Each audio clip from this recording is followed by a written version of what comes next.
Justice قاضی فائز عیسیٰ پاکستان کے 29ویں chief justice کے طور پر منصب سنبھال چکے ہیں۔ ان کا راستہ روکنے کے لیے جو کچھ کیا گیا وہ اب تاریخ کا حصہ بن چکا ہے۔ اسلامی جمہوریہ پاکستان کے جن صدر مملکت نے ان کے خلاف ریفرنس بھیجا تھا وہ بدستور اپنے منصب پر فائز ہے۔ انہی کو ان سے حلف لینے کی سعادت نصیب ہوئی، لیکن جس وزیر اعظم کی ایڈوائس پر یہ حرکت ہوئی تھی وہ اٹک جیل میں ہیں اور قیدی نمبر 804 کے طور پر زندگی کے دن گزار رہے ہیں۔ آئی ایس آئی کے جو سربراہ لیفٹیننٹ جنرل فیض حمید ان کا تعاقب کر رہے تھے، ریٹائرمنٹ کے بعد ان کا گھر ہی ان کے لیے قید خانہ بن چکا ہے۔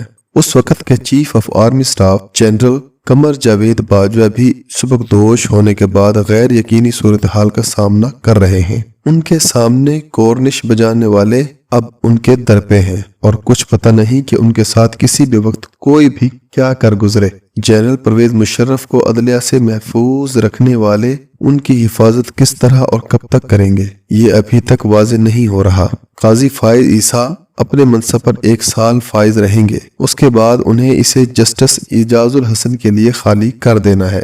پاکستان کے کئی چیف جسٹس صاحبان نے ان کی سیاست اور تاریخ پر گہرے اثرات مرتب کیے ہیں۔ آج ہم جس پستی سے لطف اندوز ہو رہے ہیں اس میں ان کا حصہ بھی نمایاں ہے۔ قانون کو طاقت بنانے کی بجائے انہوں نے طاقت کو قانون سمجھا اور سمجھایا ہے۔ نتیجتاً پاکستان ایک ایسی سرزمین بن چکا ہے کہ آئین رکھنے کے باوجود بے آئین ہے۔ اس کی زندگی کا بڑا حصہ تو آئین کے بغیر ہی گزر گیا، لیکن جب آئین نصیب ہوا تو بھی ہر چند کہیں کہ ہے یا نہیں والی کیفیت ہی دیکھنے میں آتی رہی۔ انتخابات سر پر ہیں، قومی اسمبلی اپنی مدت پوری کر کے رخصت ہو چکی، نگران حکومت نے اس کی جگہ لے لی ہے، الیکشن کمیشن 90 روز کے اندر انتخابات کروانے کا پابند ہے، لیکن خدا کر کے اعلان ہوا ہے جنوری کے آخری دنوں میں ایسا ہو سکے گا۔ اس وقت 90 دن کو گزرے ہوئے بھی 90 دن یا کچھ کم ہو چکے ہوں گے۔ الیکشن کمیشن کے اعلان کے باوجود اس سے حتمی تاریخ کا مطالبہ کیا جا رہا ہے۔ اہل سیاست اور دانش کہہ رہے ہیں کہ قطعی طور پر دن مقرر کر دو، لیکن کمیشن کے فاضل ارکان تاریخ کے مطالعے میں مصروف ہیں۔ اس سے کوئی سبق حاصل کیا جا سکے گا یا نہیں، اس بارے میں یقین سے کچھ نہیں کہا جا سکتا۔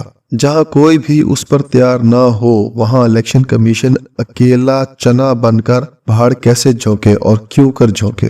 جسٹس قاضی فائز عیسیٰ کے سامنے کئی اہم مقدمات ہیں اور ان کے پیشرو جسٹس عمر عطا بندیال کو بھی اس صورتحال کا سامنا تھا۔ پورا ملک التجا کر رہا ہے کہ جناب فل کورٹ بلا لیجئے، اپنے سب برادر ججوں کو بھی برابر کا جج تسلیم کر لیجئے، اہم مقدمات کی سماعت کے لیے سب کو ساتھ بٹھا لیجئے، لیکن انہوں نے ایک سن کر نہیں دی، اگر مگر اور چونکہ چنانچہ میں اپنا اور قوم کا وقت صرف کرتے رہے۔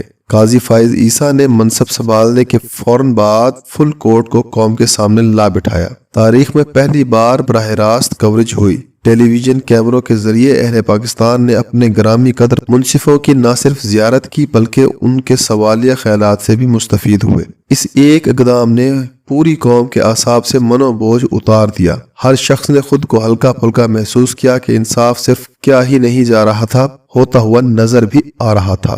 عشق کی ایک جست نے طے کر دیا کہ ساتھ تمام اس زمین و آسماں کو بے قرار سمجھا تھا میں۔ قاضی صاحب نے دوسرا کام یہ کیا کہ 60,000 کے لگ بھگ زیر التوا مقدمات کو نمٹانے کے لیے وکلاء نمائندوں کے ساتھ سر جوڑ کر بیٹھ گئے۔ تیسرا کام یہ ہوا کہ فیض آباد دھرنا کیس پر ان کی سربراہی میں سپریم کورٹ کے 2 رکنی بینچ کے فیصلے کے خلاف نظر ثانی کی درخواستیں سماعت کے لیے مقرر کر دیں۔ ان کے 2 پیشرو انہیں دبا کر بیٹھے رہے۔ اس کی ایک وجہ یہ بھی ہو سکتی تھی کہ نظر ثانی کی درخواست وہی بینچ سنتا ہے جس نے فیصلہ صادر کیا ہوتا ہے، سو یہ درخواستیں قاضی صاحب ہی کے بینچ کو سننا تھیں۔ ان کے فاضل پیشرو اس سے خوفزدہ تھے یا نہیں تھے، اس سے قطع نظر وہ قاضی صاحب کے حق سماعت دینے پر تیار نہ تھے۔ اب نظر ثانی کس طرح ہوگی یا نہیں ہوگی اور کس پر کیا زد پڑے گی، اب نظر ثانی کس طرح ہوگی یا نہیں ہوگی اور کس پر کیا زد پڑے گی، یہ آنے والا وقت بتائے گا۔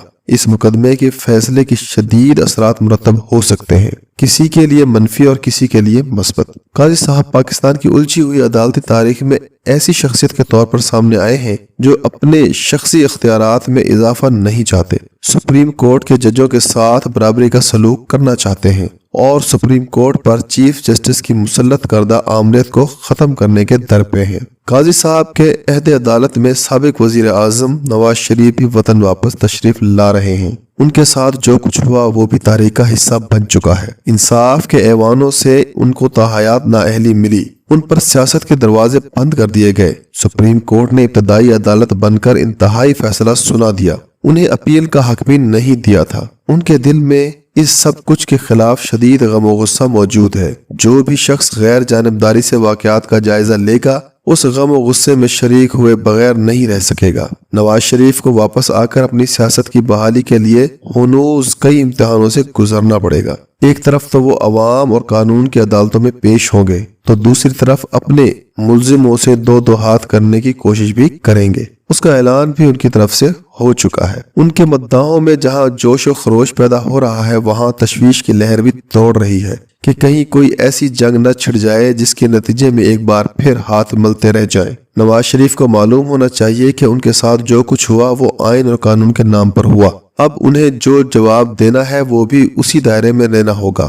آئین اور قانون کے اکھاڑے میں رہ کر ہی طاقت آزمائی کرنا ہوگی۔ اکھاڑے سے باہر داؤ پیچ لڑانے سے کشتی نہیں جیتی جا سکے گی۔ اس لیے افراد کو نشانہ بنانے کی بجائے ادارہ جاتی اصلاحات پر زور دیجیے۔ پارلیمنٹ میں 2/3 اکثریت حاصل کر کے ہی یہ معرکہ سر انجام دیا جا سکتا ہے۔ اس کے لیے وسیع تر سیاسی اور غیر سیاسی اتفاق رائے کی ضرورت ہوگی۔ شخصی جھگڑوں میں الجھ کر وقت ضائع تو کیا جا سکتا ہے، اسے تبدیل نہیں کیا جا سکتا۔ اسی روز و شب میں الجھ کر نہ رہ جا کہ تیرے زماں و مکان اور بھی ہے۔